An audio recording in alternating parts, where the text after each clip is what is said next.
Hello everyone, welcome back to your favourite channel Shiksha Saar. I hope आप सभी लोग ठीक होंगे। हम पढ़ रहे थे क्लास 12 केमिस्ट्री से chapter number 1 which is solution. Solution basically होते क्या है, हमने इसको डिटेल्स में समझा। सॉल्यूशन होता क्या है, solute plus solvent is equals to solution, which means कि हमारे जो सॉल्यूट है और सॉल्वेंट है वो कंबाइंड होकर के जो नया हमारे पास देते हैं उसको बोल देते हैं हम सॉल्यूशन। फिर उसके बाद में नया हमने पढ़ा था कि टाइप्स ऑफ सॉल्यूशन बेसिकली क्या होते हैं। हम बेसिकली समझते थे कि जो सॉल्यूशन होते हैं वन टाइप्स के होते हैं विच इज सॉल्यूशन यानी कि लिक्विड, लेकिन नहीं, हमारे पास जो सॉल्यूशन होते हैं that is 3 types of solution which means solid solution, liquid solution और गैस सॉल्यूशन। सॉलिड सॉल्यूशन में हमने उसके 3 टाइप्स देखे। जब हमारे कोई सॉलिड मटेरियल के साथ हम 2 टाइप्स के कम्बाइन, जैसे मैंने आपको स्टील का एग्जांपल दिया था, तो स्टील हम जिसमें पानी का ग्लास होते हैं हमारे, उसमें हम पानी पीते हैं, वो लोहा यानी कि आयरन प्लस कार्बन का कॉम्बिनेशन है, सॉल्यूशन है, इसीलिए हमने उसको बोल दिया सॉलिड सॉल्यूशन। फिर उसके बाद में हमने लिक्विड सॉल्यूशन की बात करी, लिक्विड सॉल्यूशन के बाद हमने गैस सॉल्यूशन की बात करी। सॉलिड, लिक्विड, गैस तीनों टाइप्स के सॉल्यूशन कितने टाइप्स के हमारे पास, जो हमारे पास नई चीज़ क्रिएट करते हैं, उनके एग्जाम्पल के साथ हमने प्रीवियस वीडियो में पढ़ लिया है। आज हम स्टार्ट करेंगे सॉल्यूशन का ही एक आगे वाला पार्ट जिसको हम बोल देते हैं कंसंट्रेशन। आई होप आपको आज का टारगेट क्लियर हो गया। कंसंट्रेशन बेसिकली आपने सुना भी होगा। तो हम कंसंट्रेशन को डिटेल्स में समझने से पहले अगर आप हमारे चैनल पर नए हैं तो चैनल को लाइक, शेयर एंड सब्सक्राइब जरूर करें, बेल आइकन जरूर प्रेस करें ताकि हमारी वीडियोस की नोटिफिकेशन आप तक समय समय पे पहुंचती रहे। चलिए इसी अच्छी बात के साथ शुरू कर लेते हैं हमारा आज का topic which is concentration. Basically मैं आपको कंसंट्रेशन को समझाने की कोशिश करूंगी। कंसंट्रेशन होते क्या है। सपोज आप एक एग्जांपल लेंगे, आपने 2 ग्लास पानी लिए, एक ग्लास अपने यहाँ पर, एक ग्लास यहाँ पर। उसमें आपने क्या करा, एक ग्लास में आपने 1 चम्मच चीनी को घोल दिया, फिर आपने सेकंड ग्लास में क्या करा, 4 चम्मच चीनी घोल दी। अब आप बोलोगे इस ग्लास के पानी को टेस्ट करोगे तो इसका टेस्ट थोड़ा अलग होगा, और जिस ग्लास वाले में आपने 4 चम्मच चीनी को घोला है उसका टेस्ट थोड़ा डिफरेंट होगा और उसके कलर में भी चेंजेस आएंगे। So this means which means कि हमारा क्या होता है, इसकी कंसंट्रेशन में चेंजेस आए हैं। जो हमारे एक ग्लास जिसमें 1 चम्मच चीनी डाला था उसकी कंसंट्रेशन कम है, क्यों है वो आप डिटेल्स में समझेंगे, और जिसमें 4 चम्मच चीनी डाली उसमें हमारे सॉल्यूट की कंसंट्रेशन ज़्यादा है। तो अब आप इसको समझने की कोशिश करें तो हम इसको पहले पॉइंट्स पढ़ेंगे फिर डिटेल्स में समझते हैं। पहला पॉइंट से हमारा the concentration of a solution is the amount of solute present in the given amount of solution और solvent.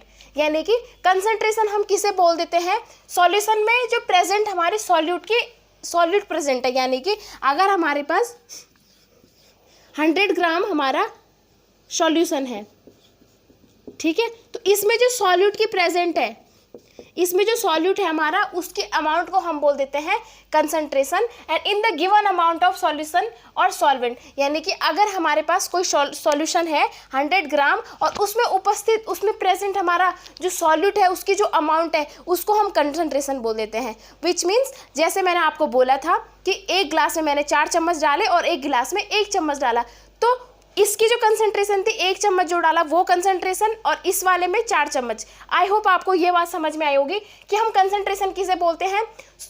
Concentration of the solution is amount of solute present in the given amount of solution और solvent. Solution और solvent same है, ठीक है।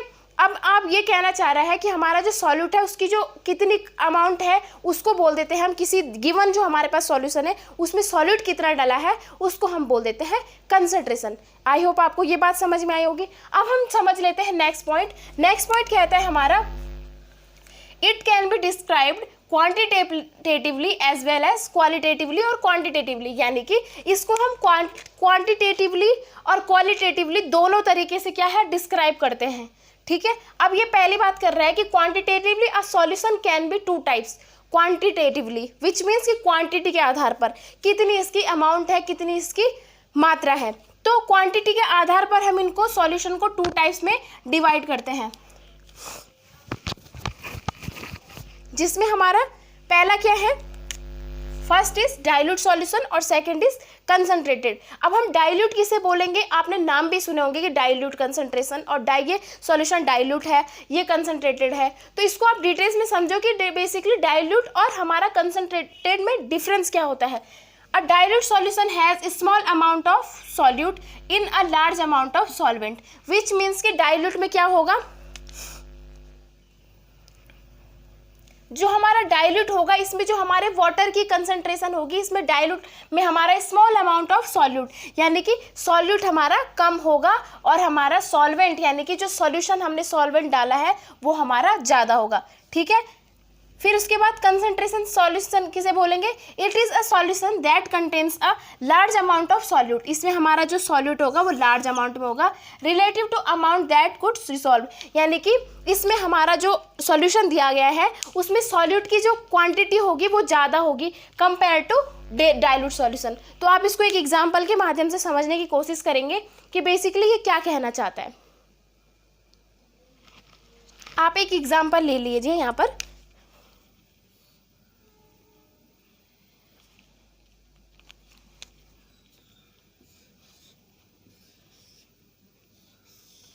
ये हमारे पास 2 beaker आ गए। ठीक है, ठीक है, इसमें हमने वाटर ले लिया, ये वाटर है हमारा।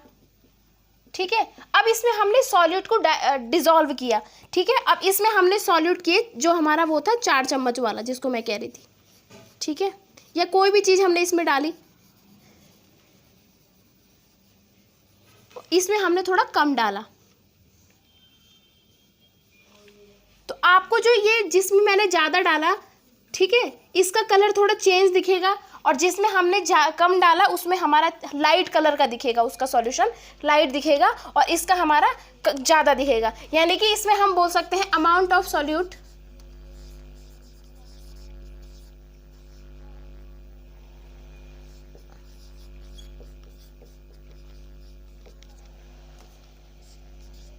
और इसमें अमाउंट ऑफ सॉल्यूट,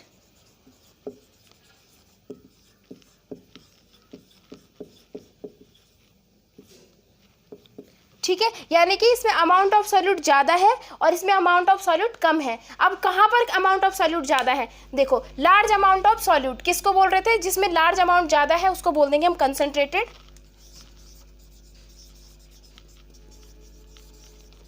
और इसके अलावा जो हमारा जिसमें कम थी अमाउंट ऑफ सॉल्यूट, जिसमें क्या है स्मॉल अमाउंट ऑफ सॉल्यूट, जिसमें कम थी उसको बोल दिया हमने डाइल्यूट। ठीक है, तो ये हो गया हमारा कंसंट्रेटेड सॉल्यूशन और ये हो गया हमारा डाइल्यूट। दोनों में डिफरेंस क्या है, इसमें जो सॉल्यूट है अलग से जो मिलाया गया है वो ज़्यादा है, और डाइल्यूट में हमारा जो पानी की मात्रा ज़्यादा होगी और जो सॉल्यूट होगा वो कम होगा। आई होप आपको डाइल्यूट सॉल्यूशन और कंसंट्रेटेड सॉल्यूशन अच्छे से क्लियर हुए होंगे। आप इसका स्क्रीनशॉट लेंगे, फिर हम आगे की तरफ बढ़ेंगे।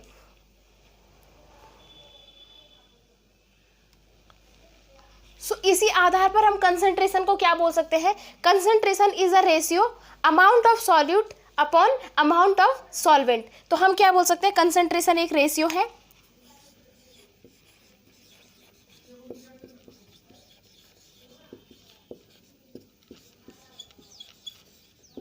ठीक है, किसका किसका रेशियो है, अमाउंट ऑफ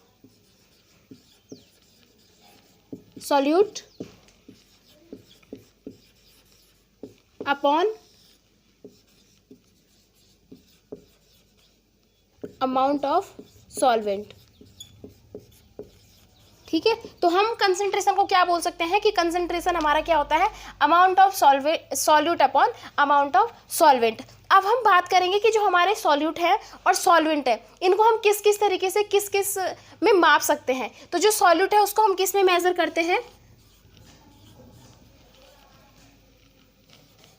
ग्राम, किलोग्राम और मोल। यानी कि जो हमारे सॉल्यूट होंगे, सॉल्यूट का मतलब सॉलिड रहते हैं ये बेसिकली। हमारे पास सॉल्यूशन है, उसमें हमने एक किलो चीनी डाल दी, आधा किलो चीनी डाली, 100 ग्राम चीनी डाल दी। ठीक है, और मोल के हिसाब से भी काउंट करेंगे इसे। यानी कि सॉल्यूट को हम 3 तरीके से मेजर करेंगे, ग्राम, किलोग्राम और मोल। फिर उसके बाद में है सॉल्वेंट। सॉल्वेंट को हम किस किस में करेंगे, सॉल्वेंट हमारा बेसिकली लिक्विड होता है, तो हम इसको करेंगे ml में, लीटर में, किलोग्राम और ग्राम में। अब आप बोलोगे कि इसको ग्राम और किलोग्राम में कैसे मेजर करेंगे, ये आपको आगे अच्छे से क्लियर होगा। यानी कि हमारा जो सॉल्वेंट है उसको हम मिलीलीटर, लीटर, ग्राम और किलोग्राम 4 तरीके से मेजर करेंगे। आई होप आपको ये बात समझ में आएगी, आप इसे नोट करेंगे। फिर हम आगे समझते हैं कंसंट्रेशन टर्म्स को।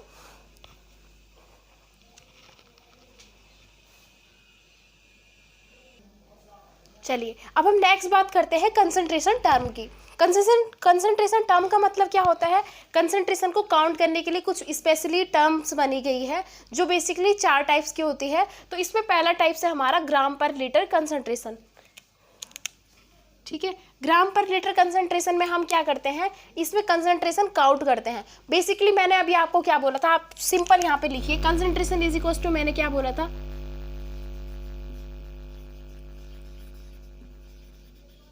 कंसंट्रेशन एक रेशियो है। ठीक है, मैंने क्या बोला था,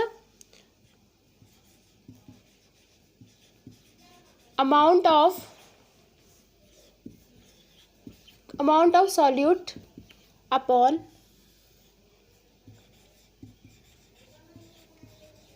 अमाउंट ऑफ सॉल्वेंट या सॉल्यूशन। ठीक है, amount of solute upon amount of solvent. ठीक है, अब ये क्या कह रहे हैं, ग्राम पर लीटर कंसंट्रेशन। अब ये जो कंसंट्रेशन है हमारी ग्राम पर लीटर में काउंट होगी। तो इस कंसंट्रेशन को हम बोल सकते हैं कि अमाउंट ऑफ सॉल्यूट इन ग्राम। ठीक है, यानी कि जो हम सॉल्यूट लेंगे वो ग्राम में लेंगे। फिर amount of solvent in litre. ठीक है, आई होप आपको ये बात समझ में आई होगी। तो हम दूसरे शब्दों में बोल सकते हैं, हम इसको दूसरे तरीके से बोलते हैं कंसंट्रेशन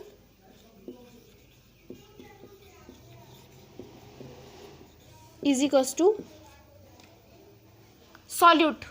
इसको हम मास बोलेंगे, अमाउंट मतलब मास, इसका mass of solute in gram upon, basically solution liquid चीज़ों को हम सॉल्वेंट का मतलब ही सॉल्यूशन होता है, सॉल्यूशन को हम वॉल्यूम में लेंगे। तो volume of solution in litre. I hope आपको ये बात समझ में आई होगी। यानी कि हम जो ग्राम पर लीटर कंसंट्रेशन बोलते हैं सेम वही है amount of solute upon amount of solvent. सिर्फ हमने क्या करना है, जो सॉल्यूट की जो अमाउंट है, मास है, उसको हम इन ग्राम में लेंगे, और जो वॉल्यूम यानी कि सॉल्यूशन का जो भार है, वेट है, उसको हम किस चीज़ में लेंगे, लीटर में लेंगे। तो ये बात क्लियर हुई होगी। अब हम समझते हैं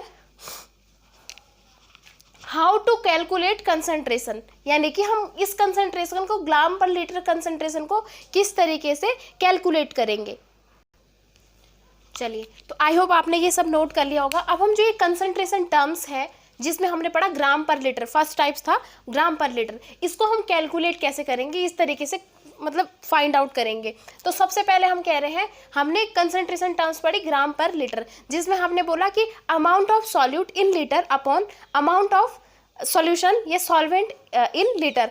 वैसे हमने बोल दिया मास ऑफ सॉल्यूट इन ग्राम और volume of solution in litre. तो अब हम ये बात करेंगे कि इसको हम कैलकुलेट कैसे करेंगे। सपोज हमारे पास कुछ न्यूमेरिकल आते हैं तो उसको हम किस तरीके से कर सकते हैं। चलिए, तो how to calculate the concentration of solute in gram per litre, यानी कि हम कंसंट्रेशन को ग्राम पर लीटर में किस तरीके से कैलकुलेट करेंगे। सबसे पहला स्टेप, इसके 3 स्टेप है, 3 स्टेप आपको फॉलो करने हैं तो आपके ये क्वेश्चन आसानी से हो जाएंगे। तो जो हमारा पहला कह रहा है identify the mass of solute, यानी कि सबसे पहले जो आपको क्वेश्चन दिया होगा उसमें आपने मास ऑफ सॉल्यूट को आइडेंटिफाई करना है, यानी कि जो सॉल्यूट का मास है वो कितना है, आपको पहले ये लिखना है। फिर उसके बाद में identify the volume of solution, यानी कि सॉल्यूशन का वॉल्यूम कितना है, कितना वॉल्यूम जो सॉल्यूशन लिया गया है वो कितनी अमाउंट उसकी है, कितना उसका वेट है इन लीटर में, वो आपको फाइंड आउट करना है। देन आप क्या करोगे, divide the mass of solute, यानी कि जो मैंने आपने फॉर्मूला बताया मास of solute by the volume of solution, यानी कि आपको मास ऑफ सॉल्यूट को किससे डिवाइड करना है, mass of solution, and find the concentration of solution. और इससे हम क्या निकाल सकते हैं, सॉल्यूशन की कंसंट्रेशन। तो अब यहाँ पर हम एक एग्जाम्पल से समझने की कोशिश करेंगे। एक यहाँ पर मैंने एक क्वेश्चन लिखा है, ये ज़्यादा लंबा क्वेश्चन नहीं है लेकिन आपको समझने में थोड़ा आसानी होगी। इसको समझेंगे 20 ग्राम per litre aqueous solution of glucose. ठीक है, यानी कि हमारे पास क्या है, 20 ग्राम per litre aqua solution of glucose का है। तो आप सबसे पहले ये समझो कि क्या है इसमें सॉल्यूट और क्या है हमारे इसमें सॉल्वेंट।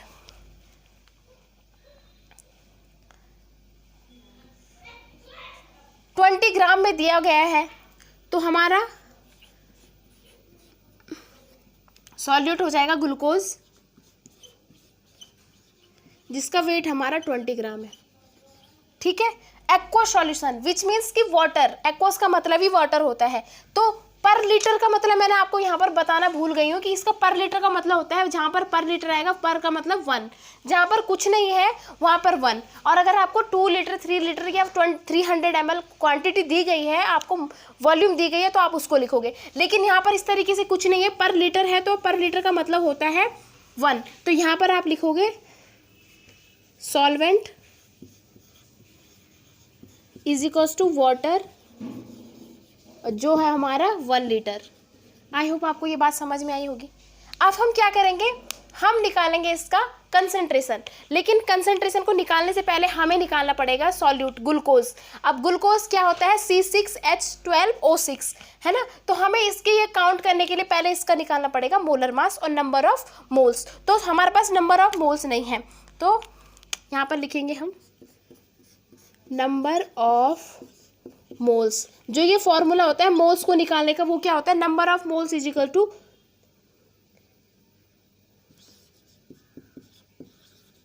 गिवन मास अपॉन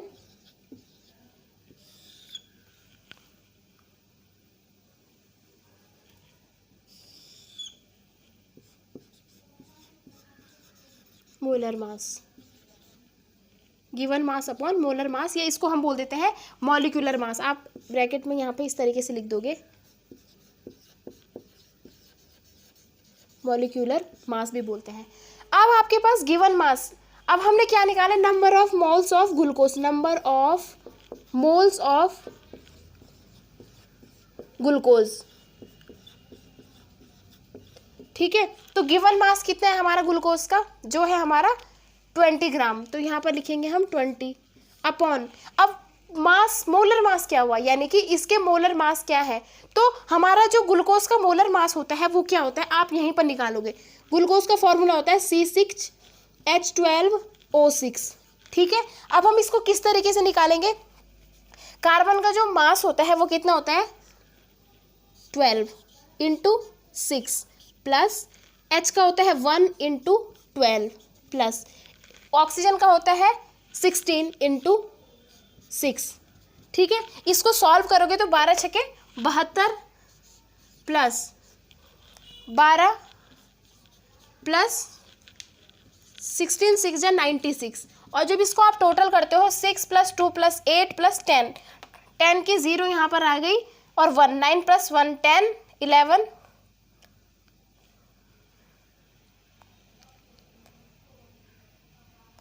18, यानी कि आ जाएगा हमारा 180 मोल। ठीक है, तो ये आ गया हमारा मोलर मास ऑफ ग्लूकोज। अब इस 180 को लिख दोगे आप इसके नीचे, क्योंकि मोलर मास है। अब आप इसको सही फॉलो करो, ये 9, यानी कि 1/9, 1/9 आएगा, 2 से 2 कैंसिल हो जाएगा, 1/9। ये आ गया हमारा number of moles of glucose is equal to 1/9।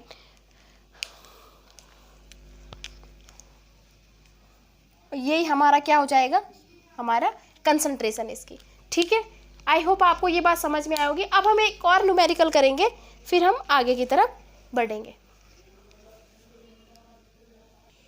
चलिए, यहाँ पर नेक्स्ट क्वेश्चन है हमारा 40 ग्राम per litre of aqueous solution of urea, यानी कि 40 ग्राम per litre aqueous solution of urea.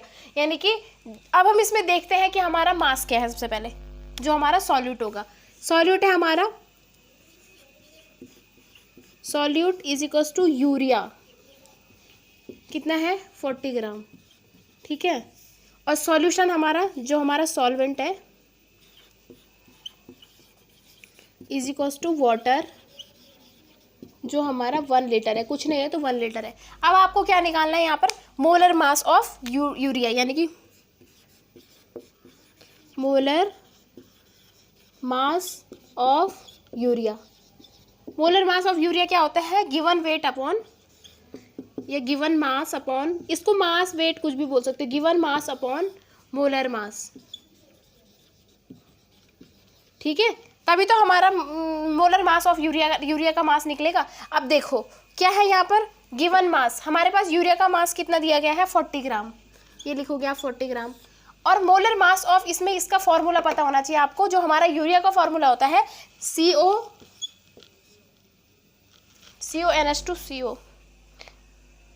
NH2CO, NH2CO, मैं खुद कंफ्यूज हो गई, NH2CO, ठीक है, ये हमारा यूरिया का फॉर्मूला होता है। ठीक है, अब हमें क्या करना है, इसके जो ये नंबर है, ये जो एलिमेंट्स इसमें है काउंट है, उनका हमें मास देखना है। सबसे पहले जो हम 40 अपॉन लिख लो यहाँ पर सीधा, जो हमारा नाइट्रोजन का होता है 14 होता है, प्लस H2 है तो हाइड्रोजन के 2 ले लोगे, प्लस कार्बन का 12 होगा, प्लस ऑक्सीजन के 16 होंगे, प्लस 14 प्लस 2, तो इसका जो हमारा टोटल होगा 14 plus 2 16, 16 plus 16 32, 32 plus 2 34, 34 plus 10 44, 44 plus 4 48, 48 plus 2 50 plus 60, यानी कि हमारा हो जाएगा टोटल 60।